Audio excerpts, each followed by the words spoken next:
9, 12, 10, 28, 2, 23.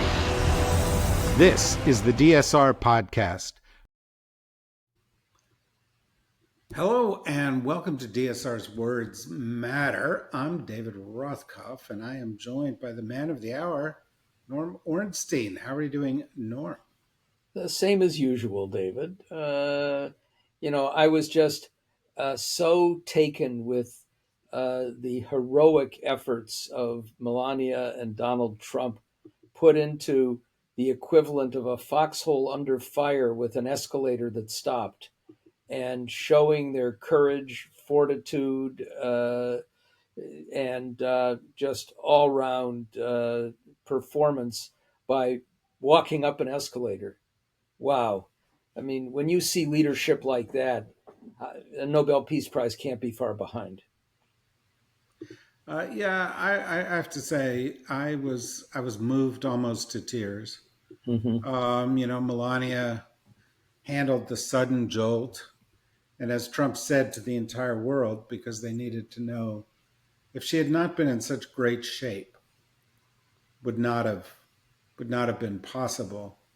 I don't know about you, but to have the ability, the quick thinking to realize that a broken escalator is the same as a staircase, that's thinking outside the box, Norm. Not very many people would make that leap. It's true. It's absolutely right, and we're fortunate. I think it's talent like that got her the H-1B visa in the first place. Well, they call it an Einstein visa, right? Yeah. And it's very clear that she earned that. No comment. That's the end of that's as far as we're going to go down that particular alley. Let me turn to a couple other things, because I'm sure everybody's interested in your take on what's going on with this government shutdown, which is now taking a new twist, according to Politico last night, which is that the Office of Management and Budget has sent out a memo saying, hey, if we shut down the government, let's fire a bunch of people. They've proven to be really bad at firing people over the course of the past 8 months, and have had to hire back a lot of the ones they fired. And so, it seems like a crazy idea, but it could just be a negotiating ploy trying to add pressure to the Democrats. I don't know what the Democrats are doing. There was going to be a meeting this week with the president, then there wasn't going to be a meeting this week with the president. But you were the Congress whisperer. You must be talking to people. You must know exactly what's going on. And so I thought you should share it with our audience. So in some ways, when Russell Vought says, as he has, we're going to, basically permanently fire huge numbers of federal employees, my reaction to that was, okay, so you are now owning the shutdown. You are saying, bring on a shutdown so we can do what we've always wanted to do, which is, in effect, eliminate the federal government. And if I were a Democrat in Congress, I would actually look at that and say, any of these fears that it will come back to haunt us, that we will get blamed for the shutdown, no longer exist. My second reaction to that was, they've been firing people willy-nilly all along. They have not bothered with the niceties or the technicalities that we need a shutdown to do this. So in so many respects, it's an empty threat. And as you alluded to, David, if they did go forward and fire hundreds of thousands, maybe even 1 million of the 2 million in the federal workforce, it would not take very long before they were using even more taxpayer money to hire them back and beg them to come back. And the disruptions to the society, including Trump voters, would be considerable. So there's that. What I know is that when I communicated with some Democrats in the Senate in March and said, this is an authoritarian regime in the making, We need to use every tool at our disposal, and that includes not allowing them to get away with stiffing Democrats and doing their own outrageous spending policies. Uh, Tell them if they go ahead and do that, you're not going to give them the votes for it. Many of those senators were very upset with me. Some of them have now said that was March, this is now. There's a different attitude, and that different attitude is much more, we've got reasonable demands, and Trump's saying they're unreasonable because they want to protect health care for Americans and because they want to stop these illegal pocket rescissions. Uh, and they want to restore some of the funding for Medicaid that's been taken away. Um, Go ahead, make my day if you're not willing to go along with those modest and necessary demands. Having said that, I also know these characters enough to know that as we get to the 11th hour plus and are close to a shutdown, some of them are going to want to blink. And then the question becomes, will Chuck Schumer and Hakeem Jeffries, but mostly Chuck Schumer, uh, blink as well? My guess is we're going to see, I think it's possible that Senate Republicans uh, will go to some of their Democratic counterparts and say, look, we've been away for the Jewish holidays. We're not going to be back. There's no time to do this. Give us a month of a continuing resolution and we will work out a deal with you. We might see this punted for a few weeks, but I will be surprised at this point, and I have to say disappointed if we don't get a shutdown. Disappointed not because I want mayhem or dislocation or disruption for Americans, including you and me, but a whole lot of others who'd be hurt far worse, but because caving now is not going to solve anything other than to make them understand even more that they can rape you, they can murder you, and get away with it because when they're doing something utterly unreasonable, you blink. Yeah, but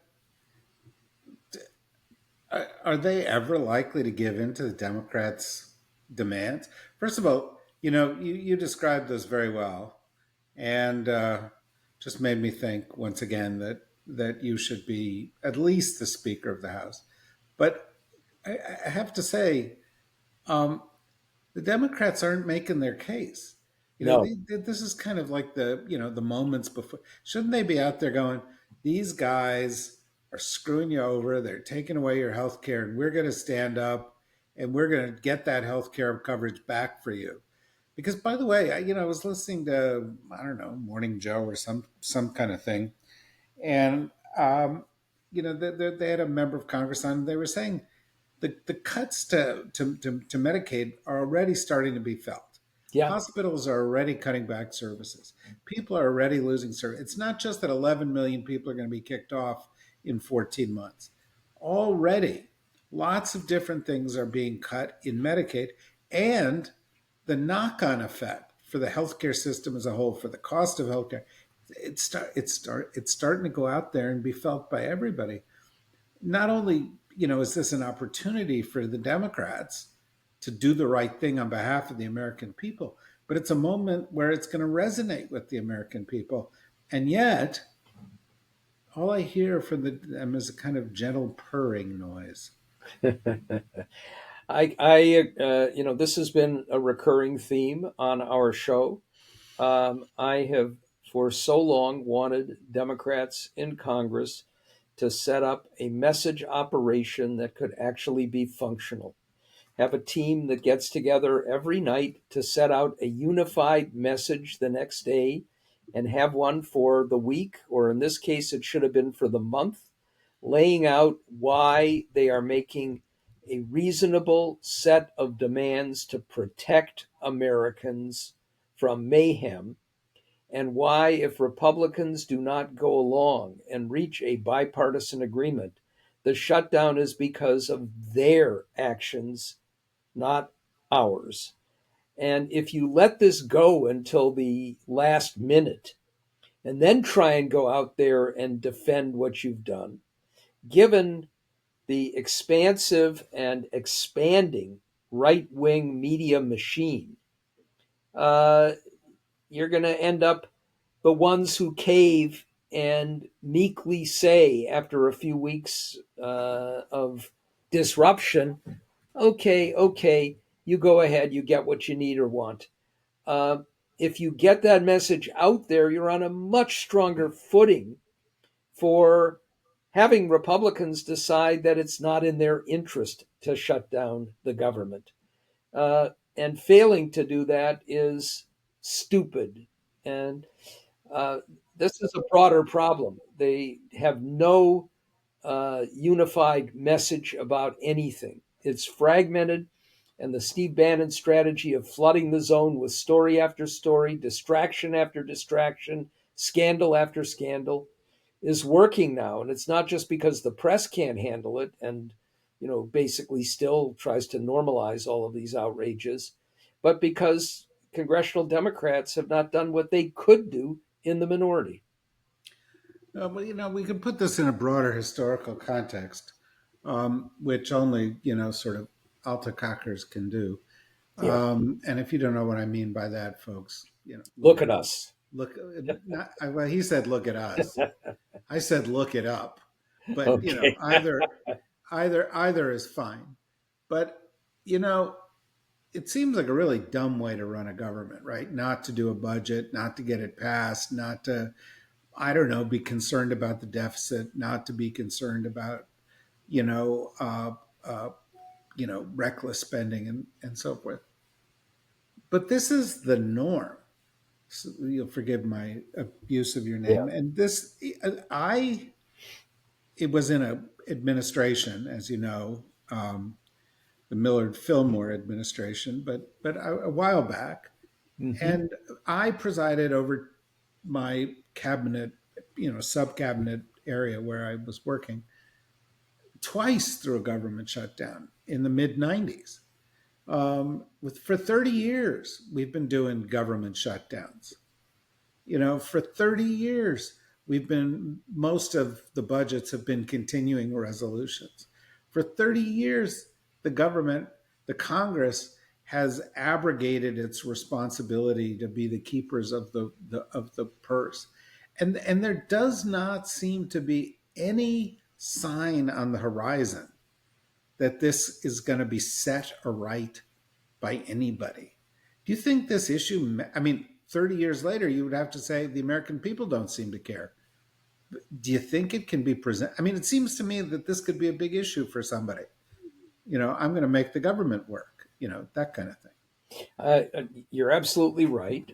What makes this different, Congress historically has had trouble meeting any of these deadlines. They changed the fiscal year, which used to be, January 1, because they wanted to give them more time to be able to put something together, not realizing that the problem wasn't the time to do it. It was that these are enormously significant decisions, and negotiators play end games. But usually, what we've seen, if you didn't have radical actors like Newt Gingrich foaming at the mouth to shut down the government, as they did during the Clinton administration, usually what we've seen is that at the brink, they get together and cobble together some kind of a deal, or we'd have a very brief shutdown that fundamentally nobody particularly wanted, but they, needed to give up a little leverage to keep it from blowing up in their faces. It's no way to run a government, but it's one thing if you do this in the nature of bargaining and end games, uh, and find a way to get it resolved by putting together some kind of bipartisan deal. It's another thing when you have a nihilist administration breaking the law on a regular basis, including now with this uh, clearly illegal uh, pocket rescission. Rescission is where the president doesn't spend money that's been lawfully appropriated by Congress. Uh, and usually, what happens under the law is that after he has done this with relatively modest amounts, Congress can either approve it or stop it from happening. A pocket rescission is where he says, "Hey, I'm going to keep this till the end of the session," and Congress has no ability to intervene. I am not going to spend money that Congress, under its clear Article 1 responsibility and authority, can do. So uh, they let that stuff go by. When you have an administration that has as a goal blowing up government, getting rid of people, ultimately trying to replace them with your own, but run in effect, the domestic presidency is not in the hands of Donald Trump. It is in the hands of Russell Vought, the head of the Office of Management and Budget, and he is an unreconstructed radical nihilist. So we're in a different place right now. And one other thing I would say about this, David, traditionally, where the spending packages are put together in individual appropriations bills that aggregate to federal spending in a federal budget, traditionally those appropriations committees in House and Senate have worked most of those spending deals in a fully bipartisan way. There's give and take, there's compromises here and there. But what's happened in the last number of years is that even when they do this, Republicans then go out and vote against the budget that they painstakingly put together in a bipartisan way. And now in this administration, it is, yeah, let's do it in a bipartisan fashion. But then when Trump steps in and takes out all the money that Democrats have managed to get in as part of the give and take through a rescission, Republicans in the Senate will vote for it, even if they voted for those programs in the first place. So we're in a different place now that is far more insidious and troubling than the failure of Congress to do its job and come up with a budget, and with the president to introduce a budget earlier in the season, that we've had for a very long time, but now is in a very different place. Yeah, well, I mean, you, you know, on some of our other podcasts for a long time, we would sort of say, "Are we in a constitutional crisis?"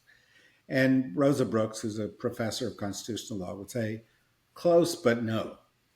Like for a couple of years now, throughout the whole last administration, would say, "Well, this is a threat. That's a threat." Because I think we think a constitutional crisis is somebody standing on the steps of the White House and reading a proclamation saying, "We're burning the Constitution and we declare Donald Trump to be a dictator." But of course, that's not what a constitutional crisis is. There can hardly be any. I mean, there can hardly be anything more fundamental to our Constitution than no one is above the law. But we're past that. Now, there could also, however, hardly be anything more fundamental to the Constitution than the idea that the Congress of the United States sets the budget, and the president, the executive branch, has the job of executing that budget. Yeah. Right? And it seems to me that with these rescissions and the withholding of funds and the acceptance of all of that by the Congress and the kind of, I don't know, light sprinkling of holy water on it by Alito and company, that's over. The idea that the Congress controls the budget is over if the president can say, "I'll decide where it gets spent. I'll decide what won't get spent." And the Congress can appropriate any amount of money. It doesn't matter because he doesn't have to spend it anymore. And if I were a Democrat, I mean, yeah, I want to defend the healthcare system and all that other stuff, but doesn't somebody at some point have to stand up and say, "No, if Trump doesn't follow the budget, we pull the plug"? We have to do something. We have to wrestle back the power that the Yep. Constitution gave to the Congress. That is exactly what should happen, and what should happen by Tuesday or Wednesday. And we'll see how far they're willing to go. I will say, David, just to slightly redefine what kind of action it would take to say you're in a constitutional crisis, beyond somebody standing at the steps of the White House and declaring it, is what if you had a bunch of people set up a gallows and chant, uh, hang the vice president of the United States while they enter the Capitol, put feces on the walls, and try to murder members of Congress? That to me is a pretty good working definition of a constitutional crisis that becomes an even bigger crisis when all of the people who do this are pardoned. So I'd say we've been And some of them neck are good. deep in a constitutional crisis for some time. Well, of course, your scenario is crazy, but it's just like everywhere you look, there's weird shit going on. Yeah. Pete Hegseth, according to both the Washington Post and the New York Times today, um, has convened for the first time in the memory of anybody every general, every admiral in the U.S. military to come to one place. Great idea, right? From a security point of view. 900 people, 1,000 people, Quantico, Virginia, for a meeting with him, emergency meeting next week. Now, you know, and I know, we're not going to war. There are no space aliens. He's not doing this for a national security purpose. If he was, it would be better to leave them in place. It's undoubtedly going to be another one of his crazy messaging, you know, gimmicks. But another one of the things that always seemed to me to be kind of fundamental was, well, you could be a Republican or you could be a Democrat, but your job first and foremost is protect the country. And so we're taking money to protect the country and using it to send troops into our cities, to send troops into our borders. Well, there's garbage collection that has to be done. Truly. Yeah. We're firing generals and admirals, very distinguished, because they're black or because they're women. We're alienating big chunks of the military because we say, we don't want to promote black history or Latino history or women's history or gay history in the military. We've eliminated the NSC effectively. We don't have a real national security advisor. The president's got some kooky idea that there's going to be this golden dome, which any expert will tell you is not an achievable thing, but it'll cost hundreds of billions of dollars to crony companies, other crony companies like Palantir and so forth, getting big defense budgets. We're pissing off our allies. We're helping our enemies. The president stood in front of the whole UN this week and essentially said, you guys don't know what the hell you're doing. I'm the only one who knows what I'm doing. Another pillar of our sort of functioning state, which is the providing for our common defense, seems to have completely imploded. And again, I have not heard one Democratic leader. I mean, they're quick to say, "Oh, Hegseth, he's a goofball," but they don't talk about what the real issue is here, which is we're all in greater danger today than we were when Trump took over.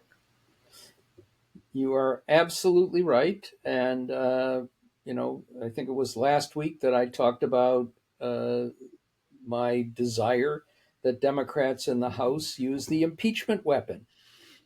Somebody should impeach Pete Hegseth, offer an impeachment resolution. It is a privileged resolution. It has to come to the floor. It gets an hour of debate.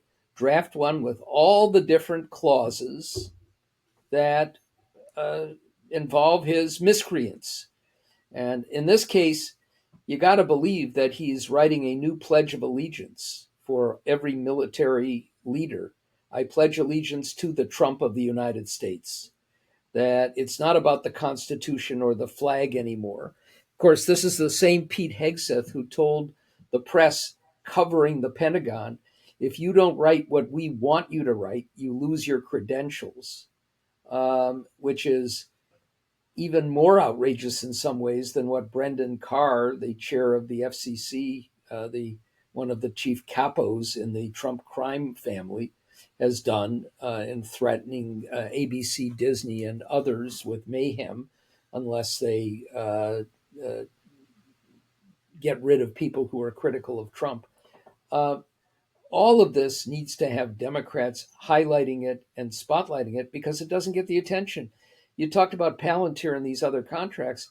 Let's note that not only do we have, thanks to especially Carol Leonig, this great reporter who the Washington Post basically pushed out, as they did so many of their top reporters, by devastating their reporting staff, and she went to MSNBC and with Ken Delaney and had this story about the FBI giving Tom Homan $50,000 in a paper bag with the promise that if he became a top official in the Trump administration, this was all before the election, that he would steer contracts for a lot more money involving detention camps and other elements of what's going on in Homeland Security.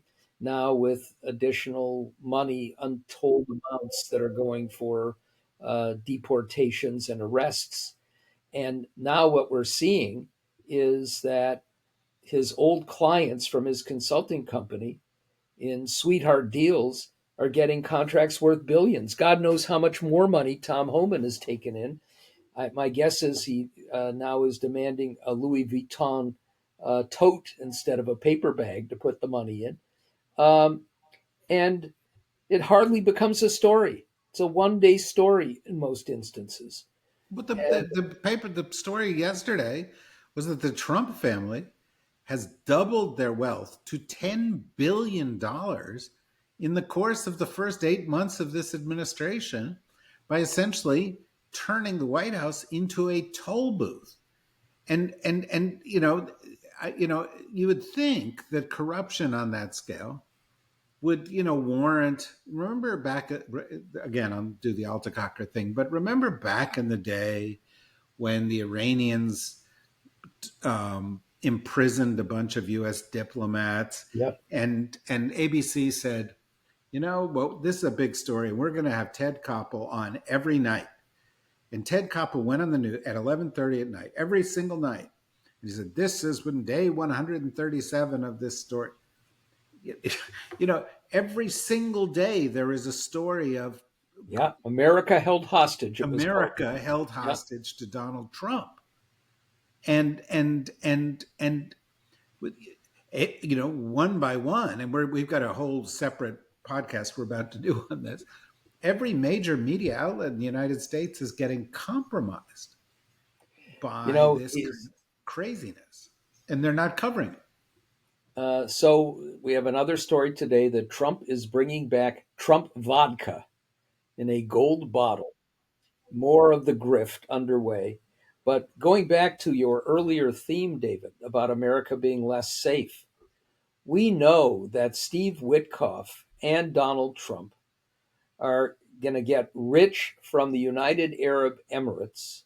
And in return, the UAE is going to get access to our most sophisticated computer chips for artificial intelligence that almost certainly will then make their way to China, so that China, which does not have these, which is at a competitive disadvantage and a major adversary of ours, will be able to get access to the kind of technology that we have long tried to keep from our adversaries, Russia and China in particular. And God knows it'll go to North Korea as well.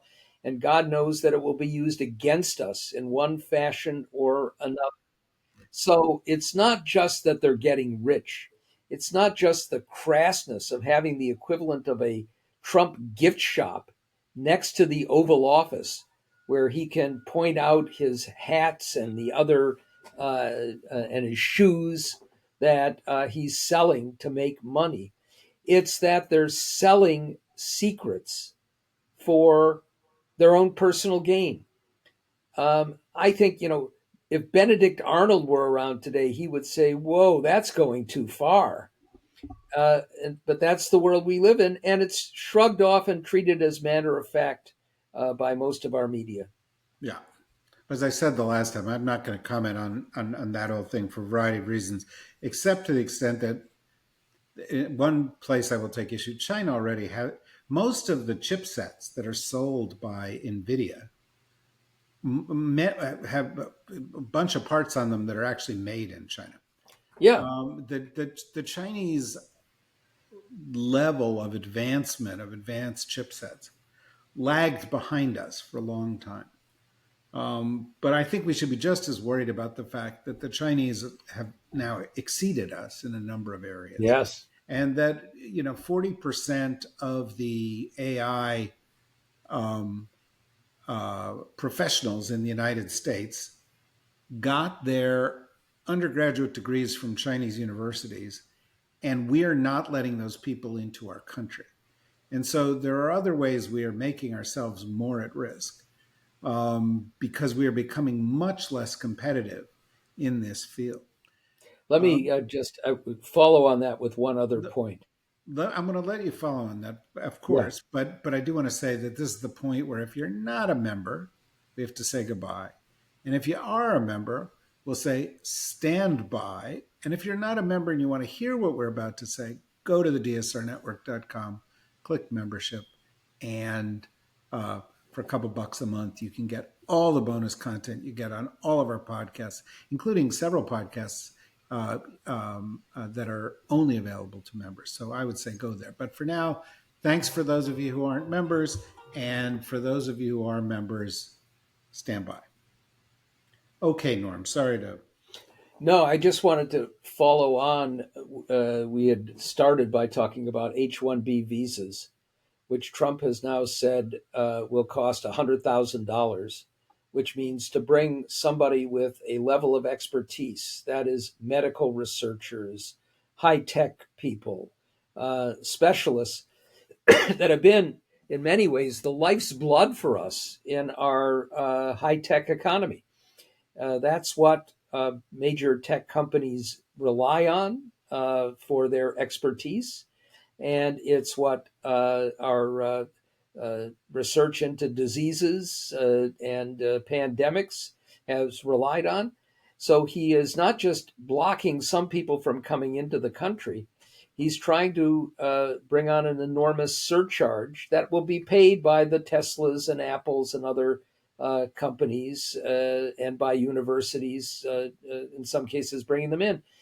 But, You, the you know who larger won't point be here, you know who won't be paid by the small startups, of the course, things that grow that drive our business right. that they can't Yeah, afford.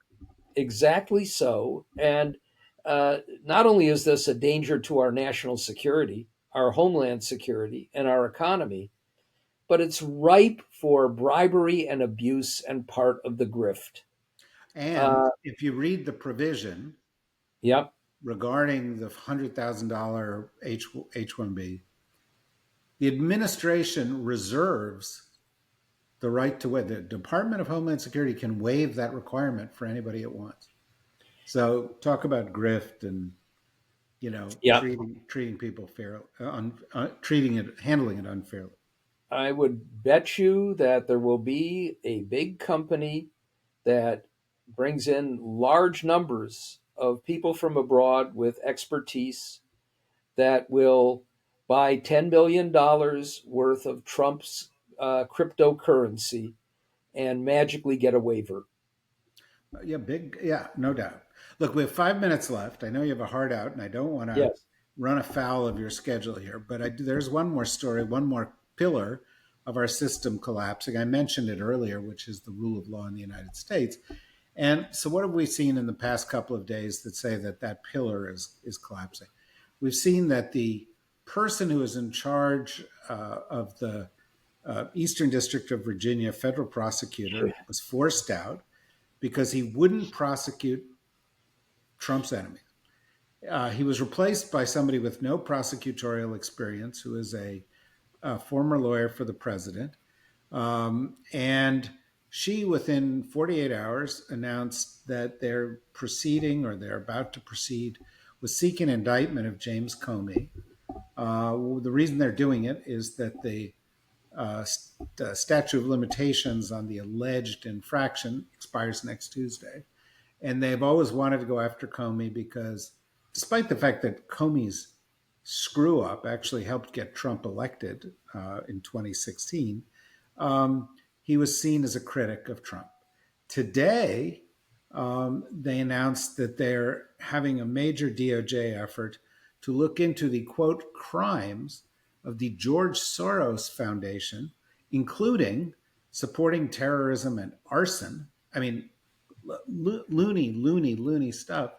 And it seems quite clear that this administration is now sort of heading into Putin territory, where essentially what they're doing is they're saying, if you're an enemy of the administration, we will cook up some kind of legal excuse to harass you, to force you to empty your bank accounts hiring lawyers, and possibly to throw you into jail and ruin your career. And by the way, I had lunch with somebody yesterday, I'll go nameless, who is subject to one of these lawsuits, can't get hired. Nobody wants to hire somebody who is an apparent target of the government. Yeah. So this is a very, very dark chapter in this country, and here we are making it the last story because there's so many others that are seemingly equally as dark. So Trump is an inveterate liar, but when he was out on the campaign trail saying that my administration will be an administration of retribution, he was telling the truth. Now, he's fallen short in some cases because his prosecutors have been unable to get grand juries to indict. We had that old slogan from law school that a grand jury will indict a ham sandwich if a prosecutor wants them to, because in a grand jury meeting, there's no cross-examination. It's just evidence or purported evidence brought by the prosecutor. But we've had grand juries say this is ridiculous and we're not going to do this.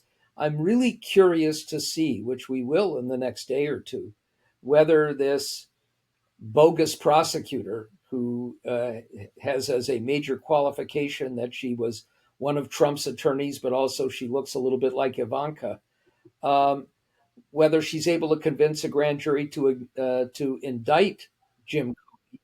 But what we also know is the judge is going to have access to the memos from prosecutors saying there's no evidence here.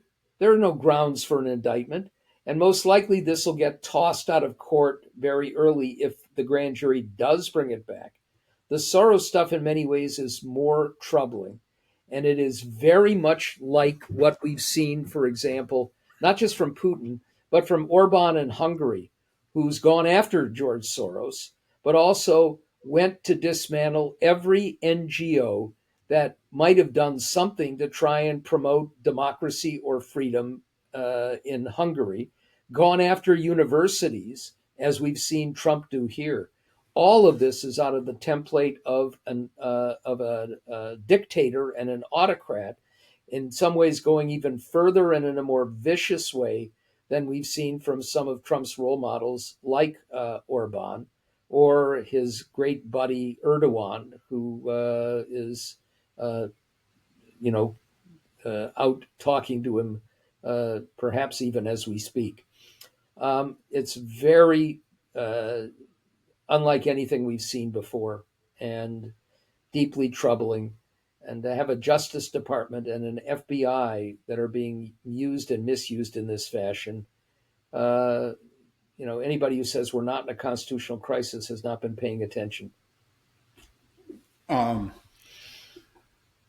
Correct. That is the correct analysis, Norm, as we always expect from you. And we hope to get that again from you next week. In the interim, we wish you a good weekend. We wish everybody who's listening also to join us for our DSR podcast, our daily podcast, the daily podcasts on TNR.